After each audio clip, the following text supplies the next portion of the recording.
We are months into the new normal, and the mask debate, it is not going away. Some want the mandate to end, others want it to stay until a vaccine is found. But are the two sides actually listening to each other? Our Mark Thompson is live for us this morning. And Mark, I just saw video this morning, another fight over a mask on an airplane. Justin, good morning to you. Yeah, it just keeps happening. You can scroll through social media, just look at your phone.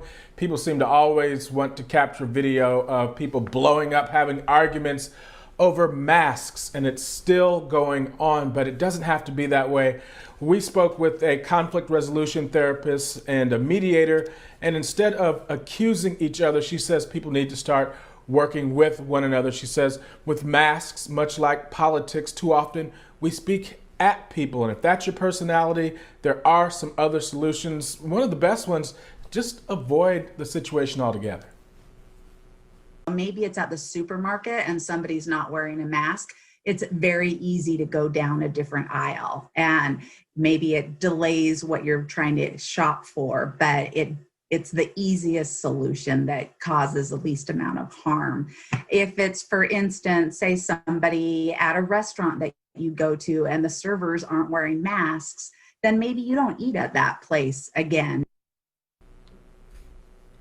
And Carol Barks also says that people need to understand that the science changes, and we should as well. Because if you remember back in February, the CDC director testified in Congress that healthy people should not wear masks. The Surgeon General told people to stop buying masks. And in March, Dr. Anthony Fauci told a Senate committee that the public did not need to wear a mask. But of course, those opinions have changed. I mean, complete reversals as they learned more about the science behind COVID-19 and how it is spread. But in many cases, the public's attitude didn't change.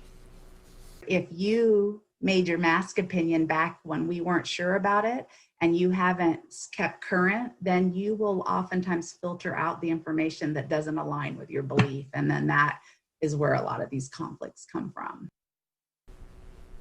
Yeah, and as you just mentioned, as far as social media is concerned, it rarely changes anyone's opinion because a lot of people are just looking for self-confirmation, not really trying to have a dialogue to come up with any sort of solution. And finally, if you're going to have a discussion about masks, it's not about what you're saying necessarily, but how you're saying it. Tone makes all the difference in the world. If you start off with a negative tone in the conversation, it's likely to end badly. Reporting live this morning, Mark Thompson, ABC 15 Arizona. Back to you. All righty. Thank you very much, Mark. And Maricopa County reminding people to cover up their faces and provided this guide on Twitter saying cloth masks are recommended by the CDC while face shields can be used in addition to a cloth mask since it's not proven to stop the spread. Net gaiters and bandanas, they may be convenient but less effective, while valve masks are not recommended and excluded from allowable masks under that mandate.